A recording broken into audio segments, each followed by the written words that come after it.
Cara menghancurkan kekristenan sebenarnya sangat amat mudah. Tinggal tunjukin aja mayat dari Yesus. Udah kelar, beres. Tapi permasalahannya hingga hari ini banyak yang berteori, tapi nggak ada satupun yang dapat sungguh-sungguh menunjukkan mayat dari Yesus. Karena sesungguhnya Tuhan kita, Yesus Kristus, bukanlah Tuhan yang mati, melainkan Tuhan yang hidup. Yesus Kristus setelah dia mati di atas kayu salib itu, menebus dosa-dosa kita. Pada hari ketiga dia bangkit dari kubur, mengalahkan maut dan dosa. Dia nggak ada pada kubur itu kosong. Karena saat ini Yesus Kristus ada dalam kerajaan sorga, sedang mempersiapkan sebuah tempat bagiku dan juga bagimu. Sangat luar biasa kan Tuhan kita. We love you Jesus. You are our Savior and you are our God. You are our King.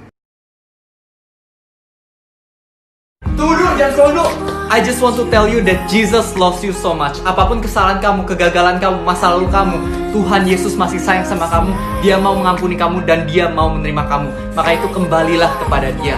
Bertobatlah dan hiduplah bersama dengan Tuhan Yesus. Karena hidup bersama Tuhan Yesus jauh lebih indah dibandingkan hidup dalam dosa. If you're not ashamed of the gospel of Jesus Christ, I want you to share this video. The Bible says that you believe in your heart and confess with your mouth that Jesus is Lord, you will be saved. Jesus is the only way to heaven. There's no other way. I challenge every Christian on here to Cara menghancurkan kekristenan sebenarnya sangat amat mudah. Tinggal tunjukin aja mayat dari Yesus. Udah kelar, beres. Tapi permasalahannya hingga hari ini banyak yang berteori, tapi nggak ada satupun yang dapat sungguh-sungguh menunjukkan mayat dari Yesus. Karena sesungguhnya Tuhan kita, Yesus Kristus, bukanlah Tuhan yang mati, melainkan Tuhan yang hidup. Yesus Kristus setelah dia mati di atas kayu salib itu, menebus dosa-dosa kita. Pada hari ketiga dia bangkit dari kubur, mengalahkan maut dan dosa. Dia nggak ada pada kubur itu kosong. Karena saat ini Yesus Kristus ada dalam kerajaan sorga, sedang mempersiapkan sebuah tempat bagiku dan juga bagimu. Sangat luar biasa kan Tuhan kita. We love you Jesus. You are our Savior and you are our God. You are our King.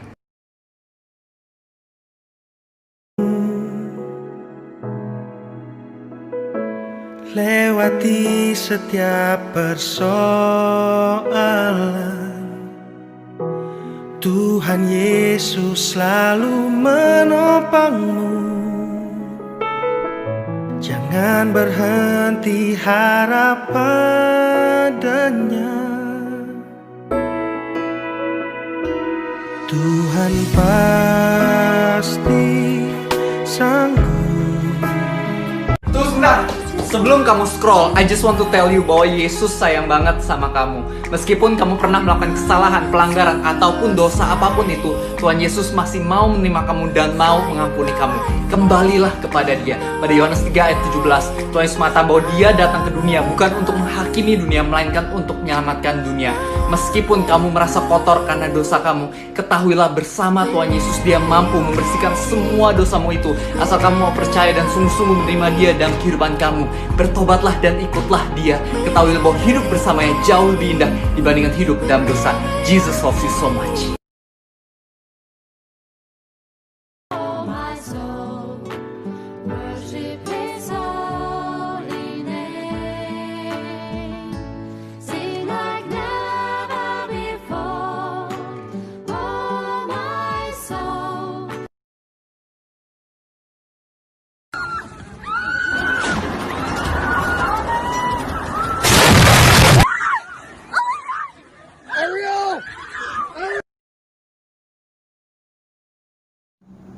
Oh, beautiful.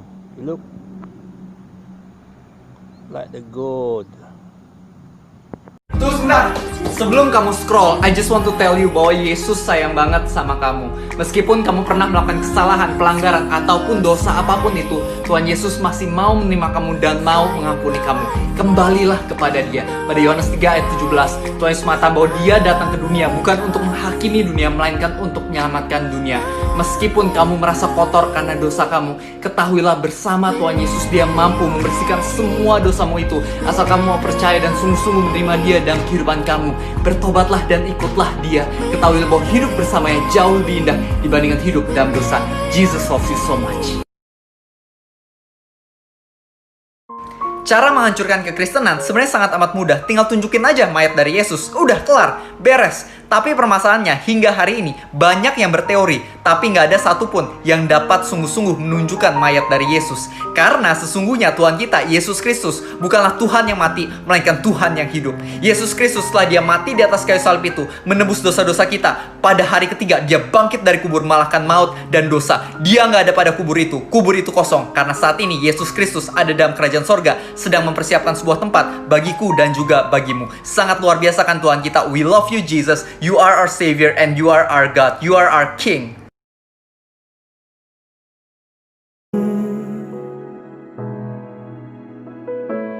Lewati setiap persoalan, Tuhan Yesus selalu menopangmu. Jangan berhenti harap padanya. Tuhan pasti sanggup.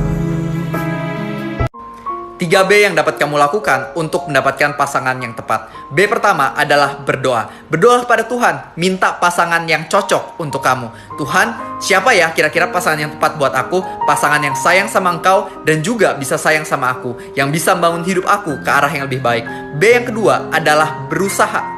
Kalau misalnya kamu gak pernah berusaha, seharian cuma nonton drama Korea dan main Mobile Legends di rumah, kamu sampai kapanpun gak akan pernah bisa menemukan pasangan yang tepat itu.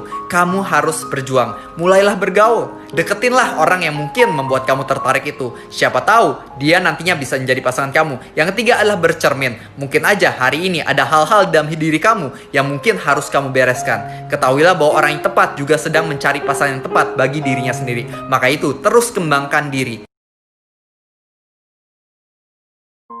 Jika pasangan kamu suka selingkuh, saran saya putusin, cari pasangan yang lain. Ketahuilah bahwa orang itu sangat amat tidak cocok bagi kamu. Yang cocok bagi kamu adalah seorang yang sungguh-sungguh cinta Tuhan dan juga cinta dirimu. Janganlah kamu megang erat terus-menerus pasangan yang salah. Kalau misalnya kamu pegang erat terus-menerus pasangan yang salah sampai kapanpun, kamu nggak bisa memiliki hubungan yang tepat. Maka itu lepaslah pasangan yang salah tersebut dan carilah pasangan yang baru, yang sungguh-sungguh cinta Tuhan dan juga bisa dan mau setia sama kamu. Ketahuilah bahwa kamu diciptakan untuk sesuatu yang jauh lebih berharga.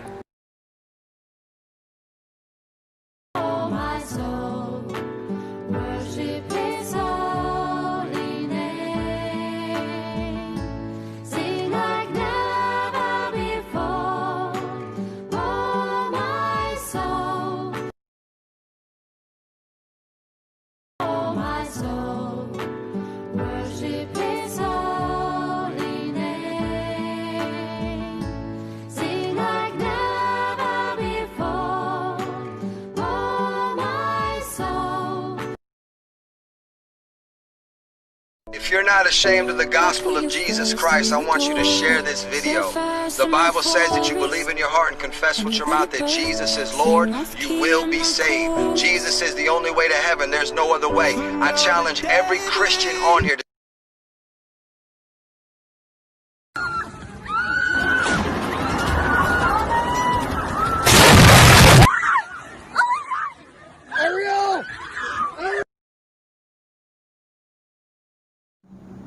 Oh, beautiful.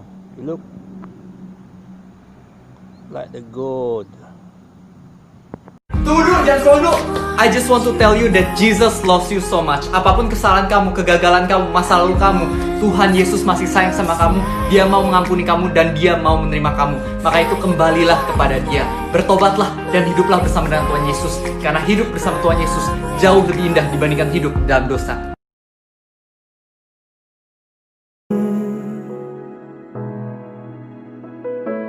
Lewati setiap persoalan,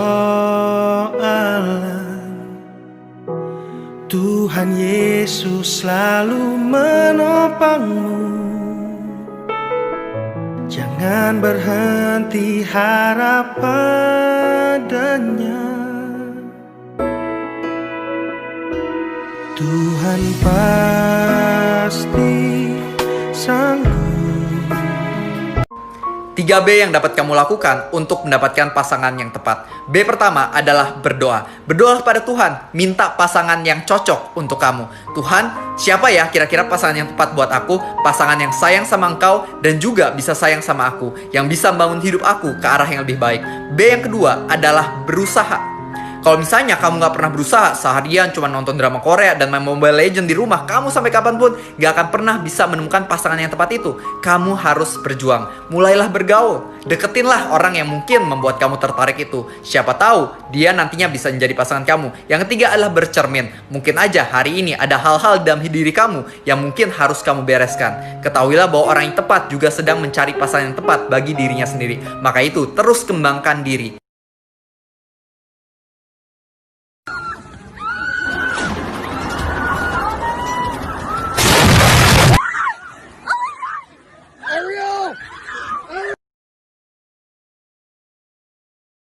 My soul, worship His holy name. Sing like never before, oh my soul. Oh, beautiful. You look like the gold. Teman-teman tahu nggak sih kalau misalnya kita lihat Alkitab, kita akan menemukan perkataan jangan takut sekitar 365 kali. Seakan-akan Tuhan ingin mengingatkan pada setiap dari kita, setiap harinya jangan takut, jangan takut, jangan takut. Tuhan ngerti banget bahwa ketakutan seringkali menjadi musuh utama dari kehidupan manusia. Nah, kenapa sih kita seringkali takut? Salah satu alasannya adalah karena kita tidak tahu masa depan. Mungkin kita takut akan masa depan, apa yang akan terjadi kalau misalnya aku mulai bisnis ini? Gimana kalau misalnya gagal dan bangkrut? Atau mungkin kita takut karena kita tidak tahu gimana kalau misalnya aku sakit dan gak bisa sembuh. Kita seringkali takut oleh karena kita tidak mengetahui apa yang akan terjadi di masa depan. Tapi hari ini Tuhan ingin mengingatkan pada setiap dari kita bahwa Dia adalah Alfa dan Omega, awal dan akhir. Artinya Tuhan menyertai kita dari awal perjalanan hidup kita dan juga Dia menyertai kita sampai akhir perjalanan hidup kita. Tuhan megang masa depan kita, Dia sayang sama kita, dan Dia akan menyertai kita hingga akhir. God bless you. Mungkin berapa dari kita ada yang bertanya-tanya, kenapa sih hal buruk bisa terjadi kepada orang-orang baik?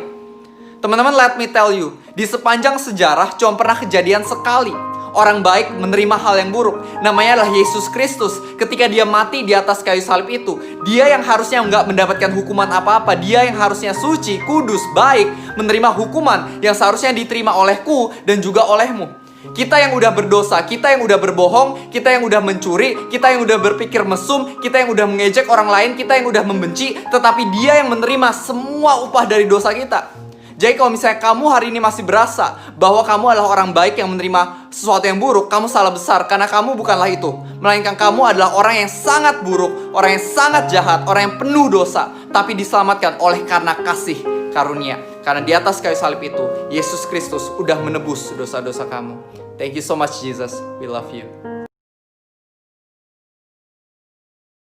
Kak, aku udah ngejar orang yang aku suka, tapi dia gak mau sama aku. Gimana, Kak? Jawabannya adalah jangan menyerah, maju terus dan coba terus. Kalau misalnya kamu beneran mau, suka, sayang sama dia, maka lakukanlah yang terbaik. Jangan mudah menyerah. Saya yakin kamu pasti maunya berlian kan? Yang namanya berlian tidak mudah untuk didapatkan. Kalau misalnya kamu ingin memiliki sebuah pasangan yang untuk seumur hidup, masa baru ngejar 2 atau 3 atau 4 bulan kamu udah nyerah sih? Maju terus, kembangkan diri kamu, koreksi diri kamu. Apa yang bisa kamu perbaiki supaya kamu bisa menjadi pribadi yang lebih berkualitas, supaya dia pun bisa lama-lama tertarik sama kamu. Teman-teman, pada Mazmur 24 ayat 1 dikatakan bahwa Tuhanlah yang empunya bumi dan segala isinya. Artinya semua mobil kita, rumah kita, tabungan kita, usaha kita, bahkan diri kita sendiri sebenarnya adalah milik Tuhan. Maka itu apapun yang kamu miliki dalam hidup kamu, janganlah kamu sombong, tapi harus senantiasa rendah hati dan mengucap syukur pada Tuhan. Ingatlah bahwa ini semua merupakan titipan dari Tuhan. Yang punya itu Tuhan, Dia masternya, kita adalah hambanya. Maka itu jangan pernah pamer, jangan pernah sombong. Ketika kamu mencapai sesuatu, jangan sombongin diri kamu, tapi katakanlah, terima kasih Tuhan, ini merupakan berkat daripadamu. Maka itu, ayo, siapa di sini yang masih suka sombong ke teman-temannya, bertobat semua. Jangan sombong-sombong lagi, tapi bersyukur di dalam hidup kamu. Dan kalau misalnya kamu punya lebih, maka memberilah pada orang-orang di sekitar kamu yang membutuhkan. Jadi berkat bagi orang-orang yang ada di sekitar kamu. Itulah kehendak Tuhan. Kak, bagaimana sih caranya kita bisa mengikhlaskan orang yang tidak dapat kita miliki? Caranya adalah dengan menyadari bahwa kalau misalnya kamu nggak bisa sama orang itu, berarti ada yang lain yang lebih baik untuk kamu. Percayalah bahwa Tuhan menyediakan yang terbaik untuk kamu. Maka itu jangan galau, jangan bersedih, tapi maju terus dalam hidup. Percaya bahwa Tuhan mikir rancangan yang lebih indah, lebih besar, lebih bagus dari yang pernah kamu bayangkan sebelumnya. Nah, ini adalah pertanyaan yang sangat bagus. Tuhan kita adalah Tuhan yang Maha Kuasa, tapi juga adalah Tuhan yang Maha Adil dan Maha Pengasih. Kalau misalnya dia adalah Tuhan yang Maha Adil, artinya kalau misalnya manusia berdosa, melakukan pelanggaran, kesalahan, hukuman harus dijatuhkan, harus masuk ke neraka. Tapi Tuhan kita juga adalah Tuhan yang Maha Pengasih. Karena dia Maha Pengasih, dia pengen nyelamatin manusia. Tapi kalau misalnya dia ya udah biarin aja dosa manusia begitu saja, manusia udah melanggar tapi tetap masuk surga, itu artinya dia nggak adil. Karena kalau misalnya pelanggaran terjadi, dia harus melakukan sebuah pengadilan. Maka itu akhirnya Tuhan Yesus ngambil keputusan dia menjadi manusia, turun ke dunia untuk menebus dosa-dosa manusia, mati di atas kayu salib itu sebagai penebusan atas dosa-dosa kita. Di atas kayu salib itu, Tuhan Yesus Kristus yang gak mengenal dosa, menerima upah dari dosa-dosa kita, menerima upah maut, sehingga diriku dan dirimu bisa masuk ke dalam kerajaan sorga. Tuhan kita adalah Tuhan yang Maha Kuasa, Maha Adil, dan Maha Pengasih. Teman-teman, pada Markus 5 ada sebuah kisah yang sangat amat luar biasa. Waktu itu diceritakan ada seorang perempuan yang sudah sakit pendarahan selama 12 tahun. Bayangin, 12 tahun lama sekali nggak sembuh-sembuh. Dan singkat cerita, pada suatu hari dia mendengar sebuah kabar bahwa Tuhan Yesus berjalan melewati kotanya. Jadi apa yang dia lakukan? Dia memberanikan diri untuk datang kepada Tuhan Yesus. Dia berpikir, kalau misalnya aku bisa menjamah jubahnya aja, aku pasti sembuh. Dan singkat cerita, ketika dia menjamah jubah dari Tuhan Yesus, sebuah mukjizat terjadi. Pada ayat 29 dikatakan, seketika itu juga dia menjadi sembuh. Seketika itu juga pendarahannya berhenti. Teman-teman, di sini kita belajar sesuatu yang sangat ajaib dan luar biasa. Di mana keadaan kita yang mungkin sudah bertahun-tahun, penyakit kita, masalah kita yang bertahun-tahun, rasanya kok nggak pernah selesai-selesai ya. Kalau misalnya Tuhan sudah melakukan sesuatu, seketika itu juga dalam 1 detik, apa yang bertahun-tahun nggak pernah bisa berubah, bisa diubah olehnya. Maka itu tetap percaya samanya. Teman-teman, tunggu dulu, jangan semua dulu. Ini adalah pesan dari Tuhan untuk kamu hari ini. Pada Wahyu 3 ayat 20 dikatakan oleh Tuhan Yesus, lihat aku berdiri di depan pintu dan aku mengetuk. Barang siapa mau mendengar suaraku dan bukakan pintu itu untukku, aku akan masuk makan bersama dia dan dia bersama dengan aku. Teman-teman, ketahuilah bahwa hingga hari ini Tuhan Yesus gak pernah berhenti mengetuk pintu hati kamu, karena dia sangat amat sayang sama kamu. Tetapi pilihan ada di tangan kamu, mau membukakan pintu hati kamu itu untuk dia atau enggak. Ketahuilah bahwa pada akhirnya orang-orang yang masuk neraka bukanlah mereka yang gak pernah dikasih undangan sama Tuhan Yesus. Mereka adalah orang-orang yang telah berkali-kali diberikan undangan, diketuk pintu hatinya berkali-kali sama Tuhan Yesus, tapi hingga akhir hidupnya mereka terus-menerus menolak Tuhan Yesus. Nah, hari ini aku pengen mengajak setiap dari kita untuk memilih pilihan yang benar. Terimalah Tuhan Yesus dalam hati kamu, maka kamu akan melihat, kamu akan menerima keselamatan, ketenangan, dan juga kehidupan kamu akan berubah dengan drastis. Karena dialah yang akan memberikan kuasa kepadamu untuk menjadi pribadi yang lebih baik. Pada Amsal 3 ayat 6 dikatakan, akuilah Tuhan di dalam segala lakumu, maka dia akan meluruskan jalanmu. Nah, gimana sih cara kita mengakui Tuhan di dalam segala laku kita? Caranya adalah melalui doa. Berdoalah kepada Tuhan untuk setiap aspek kehidupan kamu. Tuhan, tolong kau yang campur tangan di dalam aku mencari pasangan, di dalam aku membangun hubungan, di dalam aku bekerja, di dalam aku memanage keuangan. Tuhan, tolong kau yang ikut campur di tengah itu semua. Di dalam kehidupan ini, marilah kita mengikut sertakan Tuhan di dalam segala aspek kehidupan kita. Sehingga dia yang memimpin, sehingga dia yang menyertai, sehingga dia yang melindungi. Sehingga kita bisa melihat masa depan yang lebih baik dan lebih indah bersama-sama dengan dia. Obat dari sakit hati dapat kita temukan pada Mazmur 34 ayatnya yang ke-18. Di mana dikatakan Tuhan dekat pada orang-orang yang patah hati dan dia menyelamatkan orang-orang yang remuk jiwanya. Jadi teman-teman, obat dari sakit hati kita adalah Tuhan. Kalau misalnya teman-teman selama ini hatinya terluka oleh karena apa yang orang lain pernah lakukan kepada diri kalian, mungkin mantan, mungkin orang tua, mungkin teman yang mengecewakan, kuncinya adalah milikilah hubungan sama Tuhan. Karena sesungguhnya Tuhan dekat dengan kamu dan dia mampu memulihkan hati kamu yang selama ini terluka. Dia dapat memberikan ketenangan dan kebahagiaan sejati ke dalam kehidupan kamu. God bless you. 3B di dalam menemukan pasangan yang tepat. B yang pertama adalah berdoa. Tanya kepada Tuhan, Tuhan apakah dia yang tepat atau enggak ya buat aku? Tuhan tolong pimpin aku, sertai aku supaya aku nggak salah pilih. B yang kedua adalah kita harus bergaul teman-teman. Kalau misalnya kita udah berdoa, pengen memiliki pasangan yang tepat, tapi sehari-hari kerjaan cuma di rumah, main Mobile Legends dan nonton drama Korea 7 jam sehari, nggak pernah bergaul sama siapa-siapa, ya sampai kapanpun kamu nggak akan punya pasangan. Emangnya pada suatu hari tiba-tiba ada yang ngetok pintu kamu, halo aku jodoh kamu, yuk kita pacaran, apakah seperti itu? Nggak mungkin teman-teman. Kamu tetap harus bergaul dan juga berusaha. Dan yang tiga adalah bercermin. Mungkin aja kamu udah berdoa, kamu bergaul, tapi tetap jomblo terus. Mungkin aja karena kamu lupa untuk bercermin. Coba lihat diri kamu, apakah kamu udah jadi pribadi yang sabar, rajin, berkualitas, murah hati. Karena ketahuilah bahwa pasangan yang tepat pun sedang mencari pasangan yang tepat bagi dirinya. Maka itu jadilah pribadi yang berkualitas. Tunggu dulu, jangan scroll dulu. I just want to tell you that Jesus loves you so much. Apapun kesalahan kamu, kegagalan kamu, masa lalu kamu, Tuhan Yesus masih sayang sama kamu. Dia mau mengampuni kamu dan Dia mau menerima kamu. Maka itu kembalilah kepada Dia. Bertobatlah dan hiduplah bersama dengan Tuhan Yesus. Karena hidup bersama Tuhan Yesus jauh lebih indah dibandingkan hidup dalam dosa. Teman-teman, di dalam hidup ini kita punya pilihan, memegang erat ketakutan atau iman. Sebenarnya ketakutan dan iman sangat amat mirip loh. Ketakutan dan iman sama-sama nggak tahu apa yang akan terjadi di masa depan. Tapi perbedaannya, ketakutan percaya bahwa hal buruk yang akan terjadi. Ketakutan percaya bahwa masalah ini akan menghancurkan kita. Tapi iman percaya bahwa sesuatu yang baik yang akan terjadi.